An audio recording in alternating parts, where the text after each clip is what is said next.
Hello मेरे प्यारे बच्चों, बहुत बहुत स्वागत है आप सभी को आपके अपने YouTube channel AP sir impression के एक और नई वीडियो में। मेरे प्यारे साथियों, आज हम पढ़ने वाले हैं क्लास 12 की फिजिक्स का चैप्टर नंबर 2 वैद्युत विभव तथा धारिता। इस चैप्टर के न्यूमेरिकल पार्ट 1 में लेके आ गया हूँ वो न्यूमेरिकल जो बोर्ड परीक्षा में 100% यही न्यूमेरिकल आएंगे। ठीक है, बोर्ड एग्जाम 2026 के लिए ये वीडियो आपके लिए बहुत ही ज्यादा इंपॉर्टेंट होने वाली है। और हाँ, अगर आप चैनल पर नए हैं, अगर चैनल को अभी तक सब्सक्राइब नहीं किया है तो सब्सक्राइब कर लें, बेल आइकन का प्रेस दबा दें, जिससे कि कोई भी वीडियो अपलोड करें आपके पास नोटिफिकेशन पहुंच सके। क्योंकि आपके लिए बता दें, इस वीडियो में जितने भी इंपोर्टेंट फार्मूल न्यूमेरिकल हैं वो इस वीडियो में और एक और पार्ट 2 वीडियो लेके आएंगे, उस वीडियो में कंप्लीट करा देंगे। ठीक है, चलते हैं क्वेश्चन की ओर। देखिए क्वेश्चन क्या कह रहा है हमारा, 1 सेंटीमीटर त्रिज्या के गोले को 1 कूलाम आवेश देने से गोले के पृष्ठ पर उत्पन्न विभव की गणना कीजिए। उत्पन्न विभव की क्या करना है, हमें गणना करना है। तो इसमें कैसे करेंगे मेरे प्यारे बच्चों, आज आपके लिए बता दें कि आपको पता है जिस आपका एग्जाम होता है 70 नंबर का आता है। कितने का होता है? 70 का। 70 नंबर में आपके 20 से 25 नंबर आपके न्यूमेरिकल रहते हैं। हर एक सेट, कोई सा भी सेट आप उठा के देख सकते हैं, 20 से 25 नंबर के आपके लिए न्यूमेरिकल पूछे जाते हैं। तो आपके लिए ये बहुत ज्यादा जरूरी है न्यूमेरिकल सीखना। ठीक है, इसमें क्या कह रहा है, 1 सेंटीमीटर त्रिज्या। तो 1 सेंटीमीटर त्रिज्या हमारी क्या दे रखी है? आर। ठीक है, तो हम यहाँ पर लिख लेंगे आर इजकल टू कितना दे रखा है? 1 सेंटीमीटर। अब सेंटीमीटर या किसी में दे रखा होता है तो हमें उसमें मीटर में चेंज करना होगा। जब मीटर में चेंज करेंगे तो क्या हो जाएगा? 1 मल्टीप्लाई 10⁻⁻² मीटर। ठीक है, इतनी बात। ठीक है, आप देखिए क्या कह रहा है, त्रिज्या के गोले को 1 कूलाम आवेश, आवेश बराबर दे रखा है इसने, आवेश दे रखा है 1 कूलाम, 1 कूलाम दे रखा है। अब ये 1 कूलाम आवेश देने से गोले के पृष्ठ पर उत्पन्न विभव की गणना करना। उत्पन्न विभव की गणना यानी कि बी पूछ रहा है। अब बी बराबर हमारा फार्मूला होता है, लिख लेंगे B equal to 1/4 pi epsilon naught into Q upon R. क्या होता है? Q upon R. ठीक है, ये हमारा वैद्युत विभव बराबर होता है। ठीक है, ये फार्मूले में इनके मान को पुट कर देंगे। अब देखिए इनके जो फार्मूला में पुट करेंगे तो क्या होगा हमारा, b इजकल टू, अब देखिए 1/4 पाई एप्सिलॉन नॉट दे रखा है, 1/4 पाई एप्सिलॉन नॉट का मान होता है 9 × 10⁹ 9। ठीक है, ये होता है, इसका मात्रक होता है न्यूटन मीटर स्क्वायर प्रति कूलम स्क्वायर। इतना आ जाएगा। तो b बराबर इसका मान लगाएंगे 9 × 10⁹ 9। अब देखिए इनटू में क्या है हमारा, क्यू का मान क्या दे रखा है हमारा, क्यू का मान दे रखा है 1 और आर का मान दे रखा है 1 मल्टीप्लाई 10⁻⁻²। ठीक है, अब ये 10⁻⁻² को ऊपर लेके जाएंगे, किसमें जाए? प्लस में जाए, तो b इजकल टू हमारा 9 × 10⁻9 गुणे 10 की पावर प्लस का कितना हो जाएगा? 2। ठीक है, इसको जोड़ेंगे तो b इजकल टू हो जाएगा हमारा, कितना हो जाएगा? 9 × 10⁻9 2 11 11 हो जाएगा। अब इसका b का विभव का मात्रक क्या होता है? वोल्ट। तो यहाँ पर लिख लेंगे वोल्ट। ठीक है, तो आई होप, मैं उम्मीद करता हूँ, आशा करता हूँ मेरे प्यारे साथियों, क्वेश्चन नंबर 1 आपके लिए अच्छे से समझ में आ गया होगा। ठीक है, आप देख लेते हैं नेक्स्ट न्यूमेरिकल, और हाँ इसका स्क्रीनशॉट ले लें।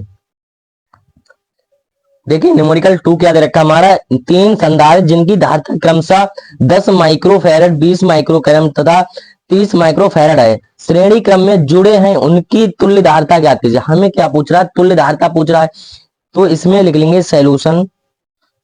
देखिए ये क्या दे रखा है हमारा, संधारित्र की धारिता क्रमशः दे रखा है, धारिता C1 मान लेंगे, C1 बराबर दे रखा है 10 माइक्रोफैरड और C2 दे रखा है 20 माइक्रोफैरड। ठीक है, और C3 कितना दे रखा है हमारा? 30 माइक्रोफैरड।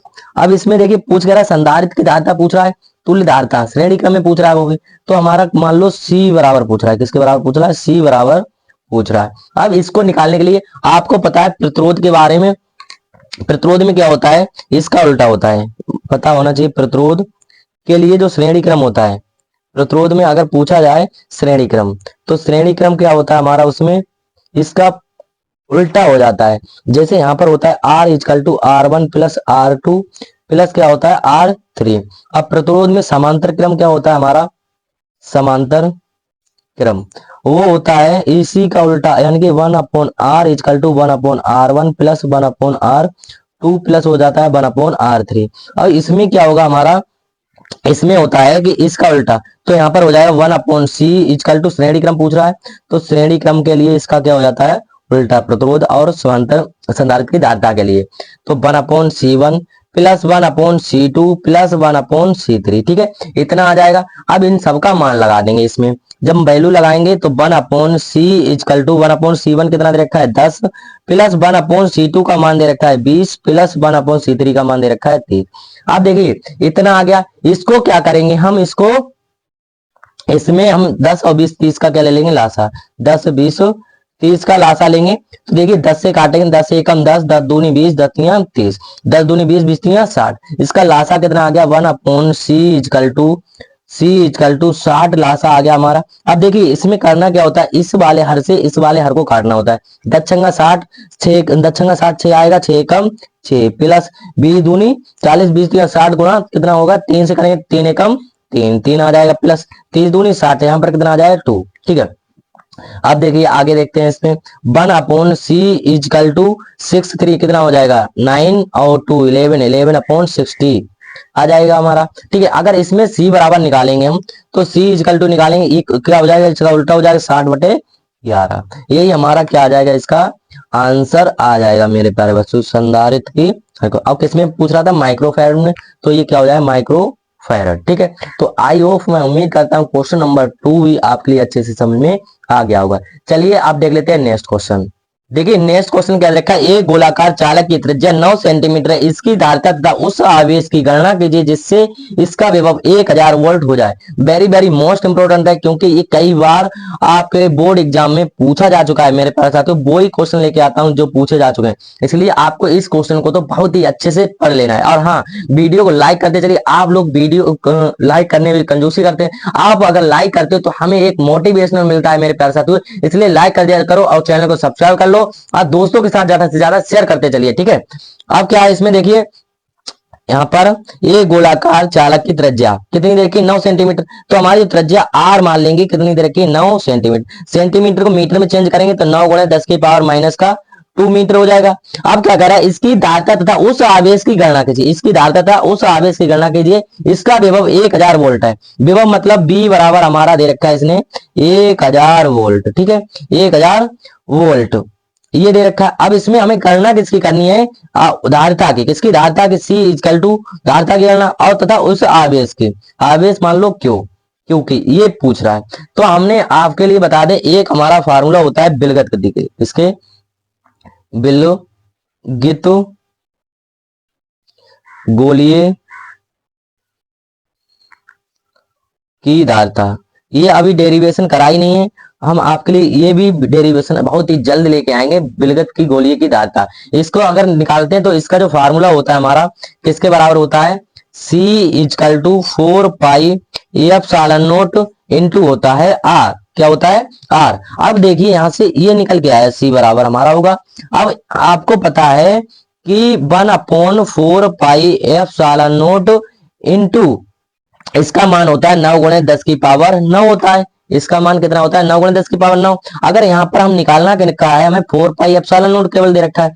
अगर 4 पाई एप्सिलॉन नॉट का मान निकालेंगे तो हमारा क्या हो जाएगा, ये 9 गुणे इधर आएगा, ये कहां चला जाएगा इधर, तो 1/9 गुणे 10 की पावर 9 हो जाएगा, ठीक है। 4 पाई एप्सिलॉन नॉट का मान मिल गया और R का मान पहले से दे रखा है, तो अब क्या करेंगे हम फार्मूला में पुट कर देंगे। तो C इजकल टू हो जाएगा हमारा 1/9 गुणे 10 की power 9, 4 pi epsilon into R की वैल्यू दे रखी है 9 गुणे 10 की पावर माइनस का 2, तो 9 से 9 कटेगा तो C बराबर हमारा क्या आएगा, देखिए C बराबर हो जाएगा 10 की घात माइनस का 2 ऊपर है और गुणे में 10 की घात प्लस का 9 है, ऊपर जाके 10 की घात माइनस का 9, तो C इजकल टू क्या हो जाएगा 10 की घात माइनस का 11, ठीक है। तो इतना आपके लिए समझ में आ गया होगा, कितना 11, और धारिता बराबर क्या हो जाएगा हमारा फैरेड में, किसमें होगा फैरेड, ये निकल के आ गया। अब देखिए C मिल गया हमें। अगर आवेश बराबर एक फार्मूला पढ़ा होगा आपने Q बराबर CV, 11th में पढ़ा होगा, ये Q बराबर क्या होता है CV होता है। अब इस फार्मूले में पुट करेंगे तो Q बराबर क्या हो जाएगा हमारा, C की वैल्यू ये रही 10 की घात माइनस का 11 मल्टीप्लाई और किसकी B की, B बराबर कितना था 1000 वोल्ट, हमारा कितना दे रखा है 1000 वोल्ट। अब 1000 वोल्ट लगा देंगे यहाँ पर 1000 वोल्ट। अब 1000 वोल्ट को लिख कैसे सकते हैं, 10 की घात माइनस का 11 गुणा 10 की घात 3, ये ऐसे लिख लेंगे। तो Q बराबर माइनस प्लस क्या हो जाएगा हमारा, माइनस 9 में से 3 गया, कितना बचा, वो सॉरी 11 में से 3 गया, तो हमारा बचा 10 की घात माइनस का 8। ठीक है, आवेश का मात्रक क्या होता है, कूलाम। आवेश का मात्रक होता है कूलाम। ठीक है, तो आई होप, मैं उम्मीद करता हूँ क्वेश्चन नंबर 3 भी आपके लिए अच्छे से समझ में आ गया होगा। चलिए आप देख लेते हैं नेक्स्ट क्वेश्चन। देखिए नेक्स्ट क्वेश्चन भी बहुत ज्यादा वेरी वेरी मोस्ट इंपोर्टेंट है। इसमें क्या कह रहा है, एक समांतर प्लेट धारिता के संधारित्र की प्रत्येक प्लेट का क्षेत्रफल 100 वर्ग सेंटीमीटर है तथा दोनों प्लेटों के बीच वैद्युत क्षेत्र की तीव्रता 100 न्यूटन प्रति कूलाम है। प्लेट की कितना आवेश होगा, कितना आवेश होगा, ये पूछ रहा है। तो इसमें लिखेंगे एक समांतर प्लेट की संधारित्र के प्रत्येक प्लेट क्या होगा हमारा, जो क्षेत्रफल दे रखा है, यानी कि ए बराबर दे रखा है इसने 100 वर्ग, 100 वर्ग दे रखा है, वर्ग मतलब metre square, centimetre square, centimetre square दे रखा है। सेंटीमीटर को मीटर में कन्वर्ट करेंगे तो क्या हो जाएगा हमारा, देखिए 100 मल्टीप्लाई कितना हो जाएगा, 10 की घात माइनस का 2 तो होगा, 10 की घात माइनस 2 होता था, मगर इसमें मीटर स्क्वायर दे रखा है तो 10 की घात माइनस का 4 मीटर स्क्वायर हो जाएगा। ठीक है, इतनी बात ठीक है। अब देखिए क्या है, तथा दोनों प्लेट की वैद्युत क्षेत्र की तीव्रता क्या दे रखा है, ई। तो वैद्युत क्षेत्र की तीव्रता ई बराबर दे रखा है 100 न्यूटन प्रति कूलाम। इतना आ गया। अब क्या कह रहा है कि प्लेट पर कितना आवेश होगा, आवेश पूछ रहा है, यानी क्यों पूछ रहा है, कितना आवेश लगेगा। ठीक है, अब देखिए आपको पता है कि संधारित्र की धारिता किसके बराबर लिखेंगे हम, संधारित्र सॉरी समांतर, समांतर प्लेट संधारित्र, संधारित्र की धारिता, इसके बराबर फार्मूला होता है हमारा, देखिए लिख लेंगे यहां पर, क्या होता है, C इजकल टू होता है A epsilon naught upon D, ये होता है। और एक फार्मूला हमारा क्या होता है, ECB के बराबर मान लेंगे हम Q बराबर CB, जो अभी पीछे वाले न्यूमेरिकल में लगा भी चुके हैं। ठीक है, अब देखिए अगर ये दे रखा है तो Q बराबर अगर निकालेंगे, Q बराबर ये दे रखा है, C का वैल्यू ये है, लगा देंगे ए epsilon naught upon D, C की जगह पर इंटू में क्या चलेगा हमारा B। ठीक है, इतनी बात ठीक है। और एक फार्मूला हमारा होता है E equal to V upon D. अगर यहां से हम क्या निकालें, B निकालेंगे तो B इजकल टू क्या हो जाएगा, डी एच के गुणा में आ जाएगा E इंटू डी। देखिए बी की जगह पर हम इतना रख सकते हैं E इंटू डी, ठीक है, बिल्कुल रख सकते हैं। तो E इजकल टू क्या हो जाएगा हमारा, ए एप्सिलॉन नॉट अपॉन डी। ठीक है, और यहाँ पर रखेंगे E इंटू डी, डी से डी कटा, बचा क्या, देखिए हमारा बचा है यहाँ पर Q equal to A E into epsilon naught. देखो फार्मूला हमारे लिए मिल गया, Q बराबर ए ई एप्सिलॉन नॉट। ठीक है, इनका सबका वैल्यू दे रखे, वैल्यू पुट करेंगे हम यहाँ पर, तो Q इजकल टू क्षेत्रफल कितना दे रखा हमारा, A बराबर दे रखा था 100 सेंटीमीटर, यानी 100 गुणा 10 के बाद माइनस का 4, E दे रखा है 100 न्यूटन प्रति कूलम। तो यहाँ पर पुट कर देंगे हम, Q बराबर क्या हो जाएगा, 100 गुणे 10 की घात माइनस का 4 मल्टीप्लाई 100 न्यूटन मीटर दे रखा था। ई का मान, एप्सिलॉन नोट का मान हमारा होता है, यहां पर दिखा देंगे, एप्सिलॉन नोट बराबर होता है 8.85 मल्टीप्लाई 10 की पावर माइनस का 12, ये होता है। यहां पर लगाएंगे इसका मान तो 8.855 मल्टीप्लाई 10 की पावर माइनस का 12 हो जाएगा।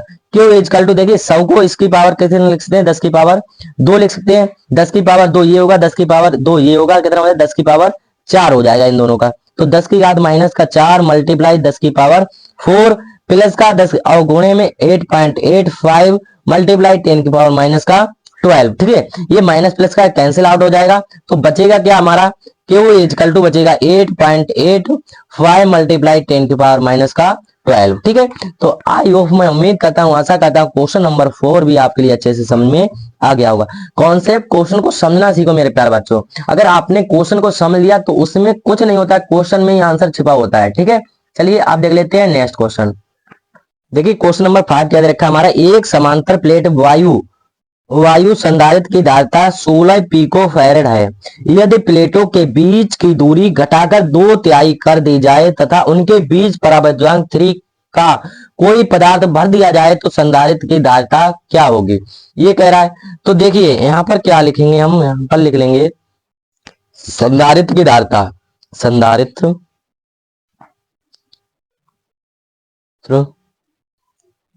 की धारिता, ये हो जाएगा। धारिता क्या होगी हमारी, देखिए संधारित्र की धारिता क्या होता है, A epsilon naught upon D is equal to कितना दे रखा है 16 पिको फैराड। कितना, संधारित्र की धारिता 16 पिको फैराड दे रखी है, तो यहाँ पर लिख लेंगे 16 पिको फैराड। ठीक है, इतना आ गया। अब देखिए क्या दे रखा है इसने, यदि प्लेटों के बीच की दूरी घटाकर 2/3 कर दिया, घटाकर 2/3 कर दी जाए, 2/3। अब दूरी जो हमारी क्या मानेंगे डी, और इसमें जो 2 की क्या कर दिया 2/3, तो 2/3 हो जाएगा, तो 2/3 डी हो जाएगा। ठीक है, इतनी बात ठीक है। अब परावर्तन 3k है, परावर्तन मतलब क्या होता है हमारा के बराबर दे रखा है इसने 3 दे रखा है। ठीक है, अब इसमें पूछ कर संधारित्र की धारिता क्या होगी, संधारित्र की धारिता, तो संधारित्र की धारिता बराबर फार्मूला पुट करेंगे, यहां पर लिखेंगे संधारित्र की धारिता क्या होती है, सी डैश इजकल टू होता है के ए एप्सिलॉन नॉट अपॉन डी। ठीक है, इतना आ जाएगा। अब इस सब की क्या करेंगे, इसी फार्मूले में हम इसकी वैल्यू पुट कर देंगे। ठीक है, करेंगे वैल्यू पुट, तो क्या होगा हमारा, यहां पर देख लेते इधर देखिए सी डैश बराबर है, तो सी डैश इजकल टू के का मान कितना दे रखा है 3, तो यहाँ पर 3 मल्टीप्लाई, अब क्या दे रखा है ए क्षेत्रफल दे रखा है, तो ए हम ऐसे ही लिखा रहने देंगे, ए एप्सिलॉन नॉट ऐसे ही लिखा रहेंगे, अपॉन में 2/3 डी हो जाएगा, क्योंकि ये हमारी क्या दे रखी है दूरी। 3 कहाँ चला जाए ऊपर मल्टीप्लाई में, तो सी इजकल टू हो जाएगा हमारा 3 3 9/2, 9/2, और गुणे में क्या बचेगा, यहाँ पर देखिए यहाँ पर बचेगा ए एप्सिलॉन नॉट अपॉन क्या होगा डी होगा। ये किसके बराबर होता है हमारा, ये जो ए एप्सिलॉन नॉट अपॉन डी, इसका वैल्यू दे रखी है 16 पिको फैराड, तो सी डैश बराबर हो जाएगा 9/2, 2 गुणा 10 की पावर गुणा कितना होगा 16, 2 अट्ठे 16, तो सी डैश इजकल टू क्या निकल के आ जाएगा हमारा 8 नियम 72 फीको फैराड निकल के आ जाएगा। ठीक है, तो आई होप, मैं उम्मीद करता हूं, आशा करता हूं ये क्वेश्चन नंबर 5 भी आपके लिए अच्छे से समझ में आ गया होगा। ठीक है, अगर वीडियो आज की वीडियो में बस इतना ही, अगर वीडियो पसंद आ गई हो तो मेरे प्यारे बच्चों लाइक कर दें, एक प्यारा सा कमेंट छोड़ दें कि वीडियो आपके लिए कैसी लगी। अगर चैनल को अभी तक सब्सक्राइब नहीं किया तो चैनल को सब्सक्राइब कर लें और बेल आइकन का प्रेस दबा दें, और अपने दोस्तों के साथ ज्यादा से ज्यादा शेयर कर दो, जिससे कि उनकी भी तैयारी बेहतर तरीके से चल सके। Thank you, bye bye, take care.